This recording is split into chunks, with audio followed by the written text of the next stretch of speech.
You're watching Chicago Bears now. It is mailbag time. Hashtag Bears or Super Chat, and we will get to as many questions as we can. We'll go ahead and kick things off with Michael here, who got his question in. Do you think if Mitch leaves Chicago, he will be the next Ryan Tannehill? So obviously the reference there is Tannehill did some good things with the Dolphins, ultimately flamed out, and then revitalized his career in Tennessee. How many examples of that have we actually seen, though? Like, can you name another guy who was a high draft pick, didn't do that well with the team that drafted him, and then just took off somewhere else?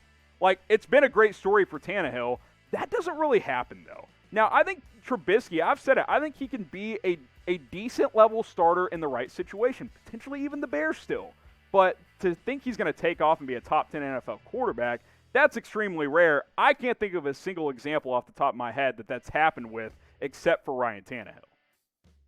Super chat time from Funk Bringer. Appreciate the Canadian dollars there. Hashtag Bears, hashtag extend AR. If Mitch can't do anything for us in next year's playoffs, why should we waste time entertaining him as next year's starter? I think you mean this year's playoffs, obviously. Look, this is a big game for him, and I don't think you can make decisions on your long-term future based on one game. I think that's reckless. But that being said, if Mitchell Trubisky goes out there, beats the Saints, and then is competitive against the Packers, that's at least something worth thinking about if you're the Chicago Bears, because a couple of reasons, and one I keep bringing up, you've probably played your way out of drafting one of the top 4 quarterbacks. So the options kind of get limited for your starter next year. Are you going to trade for someone? Maybe, but I definitely think there's a chance he's back next year. But you're right. Like, if he goes out there, throws 3 picks against the Saints, don't we continue to know what we already know, that against big-time defenses and big-time competition, he just doesn't have enough talent to get it done. Another super chat. Appreciate you guys. Who should we sign as defensive coordinator if we fire Pagano? I tell you what, we're going to do a Chuck Pagano hot board on the channel very, very soon. Probably next week if the Bears do lose to the New Orleans Saints. By the way, go check out our Bears vs. Saints preview. Just one of many reasons to subscribe. YouTube.com/BearsNow. Appreciate everybody who has watched that. But if Pagano gets fired, we're definitely going to have a replacements video, so stay tuned. It's one of many reasons to subscribe. Even if he's not fired right away, we'll probably explore some candidates anyway, Joseph. So I appreciate that question. I appreciate the super chat. That is something we will discuss in further detail on a future video. So stay tuned, subscribe, all of that good stuff. Next up from the Bears fan, hashtag Bears, what would it take to trade for Dak Prescott? Oh boy, this would take a lot. I'm very intrigued by this, by the way, although I think Dallas would be stupid to let him go. You look at kind of his past 2 years, because Dak Prescott obviously only played in 5 games this year. Had the nasty leg injury, expected to make a full recovery. I think he's already been doing some rehab work and stuff like that. Look at what he did in 5 games, though. Almost 2,000 yards. Like, very productive. A lot of that was in garbage time, but still, Dak Prescott is an undisputed top 10 NFL quarterback. He's not top 5, but I think he's top 10. He's really, really good, and he threw for almost 5,000 yards last year. Guys, the Bears still haven't had a 4,000-yard passer in their team's history. 12 quarterbacks did it this year in the NFL. That's my whole point when it comes to quarterbacks. You can improve. They're out there. Like, you can be better than Mitch Trubisky. It's nothing against Mitch. I just want an elite quarterback in Chicago, and they don't have one right now. Dak Prescott's an elite quarterback when fully healthy. I think he would do wonders for this offense. Keep in mind, though, to actually get him, I think at least 2 first-round picks. Maybe a third, or maybe at least an additional pick as well. Now, maybe the injury does, scare people off and knocks down his value a little bit, but I just don't think franchise quarterbacks are going to come any cheaper than that. And Dak Prescott's younger than 30 and playing really good football before the injury. It's going to cost at least 2 first-round picks. Now, would you trade 2 first-round picks for Dak Prescott? Type Y for yes, type N for no. I know the Bears haven't had a first in recent years. I'd be tempted, though, because this year at the earliest, you're going to be picking at 19. What if you trade 19 this year and next year you make the playoffs with Dak? That's like the 25th pick. You wouldn't do that for Dak Prescott? I would. Let me know what you guys think. This will be the pinned comment on today's video, so you guys can answer right there. Next up on our Bears Live mailbag, super chat from K Down. Appreciate that. What if the guy from KC is to replace Ted? So Mike Borgonzi to replace Ted Phillips as as the team president. I don't think so. If you're bringing a guy like this in here, it's a GM. Maybe, you get someone else's team president, or I've even seen the idea thrown out there, make Ryan Pace the team president. Just don't have him involved in the football decisions. I guess you could do that, but I don't think that's super likely there. Matthew is next up. Is Buster ever coming back? This is kind of becoming a scary situation, and we'll dive deeper into the injuries if you're watching live in just a second, but Buster Skrine has missed like 5 weeks now with a concussion. He hasn't played since week 12. Typically, if guys aren't back from concussions within 2 weeks, that's a scary situation. That means he's not responding properly, guys. Like, he's not passing the tests. He might not play again this year. I mean, at this point, if you're watching live on Tuesday, if you're watching this mailbag on a future date, obviously information can change, but I would not expect him to play this Sunday. I'll just tell you that right now. Concussions are serious. If they're not passing the symptoms within the first 2 weeks, that's a bad situation, guys. He may not return this season.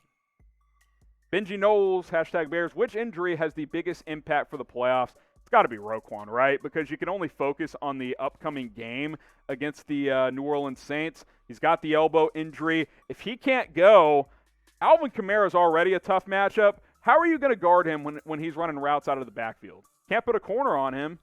Danny Trevathan's played better. He can't keep up with Kamara, though. That's going to be a big problem, guys. That's going to be a tough matchup. If Roquan's not out there, I'm not even joking, assuming Kamara's cleared with the COVID issue, and again, if you're watching at a later date, we may already have full clarity on that, that's going to be a mismatch nightmare. He may have 10-plus catches in this game, and we know Drew Brees loves to throw him the football. Frankie Catanzaro, if you are the Bears, who are you re-signing, cutting, and franchise tagging? Oh, boy. I think you got to tag Allen Robinson if you don't get a deal done with him. You got to protect your number one receiver, so I'll say him for tag. There's going to be some cut candidates. You don't want to hear this, but Akeem Hicks could be one of those salary cap casualties. He's a leader on this team. He's still a productive player, but you can save, I believe, like $7 or $8 million if you cut him. That's going to be a lot of money in next year's salary cap because it's not going to go up. It might stay the same, but it's not going to go up. Re-signing-wise, obviously Allen Robinson. I got to take a look. I'd like to bring Tayshaun Gibson back. I think he's played pretty well. We'll take a deeper look in the offseason. Now, today's show is presented by our sports betting partner, Bet Rivers. Get going at chatsports.com/betin or chatsports.com/betil. You can bet on Chicago Bears versus the Saints in the playoffs or any other NFL playoffs game. If you don't trust the Bears in that one, go bet on another team. And you'll get that 100% deposit match when you sign up to $250. You can place a bet within the state of Illinois or in Indiana, but you can sign up and deposit from anywhere. So get going at chatsports.com/betil, chatsports.com/betin, the two different links, Illinois, Indiana. You guys get the drill. Go ahead and get signed up. All right, Marshall Wilson's next up. Should we replace Trevathan this offseason? It's going to be tough. You signed him to that 3-year deal. I mean, you can cut him and save some money, but there's going to be a dead cap hit there as well. I think he's played well enough in the second half of the year that you would like to bring him back at least for next year. Then maybe you cut him for 22, but it's definitely possible that the Bears could consider moving on from him this offseason. We got Calvin next. Would you rather retain every coach and Pace or entirely clean house? If I have to keep Pace too, I might get rid of everybody. I'm just so out on Pace. Yeah, I mean, if Pace has to stay, I'd rather just clean house because I don't trust his evaluation of quarterbacks. Double J, what position player do you think we could use the most other than quarterback? If you don't extend Allen Robinson, obviously receiver. I mean, you got to get a big-time receiver in here. Kenny Galladay's a free agent. T.Y. Hilton's a free agent. This draft is loaded with wide receiver talent. I would still just extend Allen Robinson, but if the Bears are stupid and don't do that, then you got to get a receiver in here. You're set at running back with Montgomery and Cohen. You feel good there. Tight end, maybe you go, if Zach Ertz is a free agent, you can go sign him to pair with Cole Kmet if you don't bring back Jimmy Graham. By the way, Jimmy Graham, another salary cut candidate as well.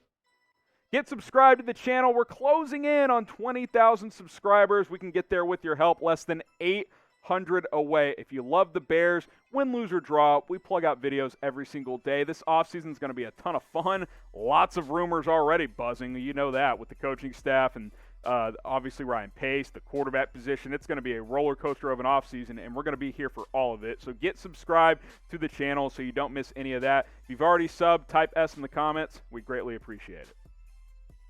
Mr. Blonde, Bears signed Snacks. Well, Packers already did that, unless he's been cut in the last 24 hours. But I think the Packers signed him to their practice squad, and he's good to go with them. So too late on that. This offseason, sure, if you want to go sign him. But honestly, he's not that great anymore anyway. Alan Mack, hashtag Bears. Trade Fuller, contract is up next year.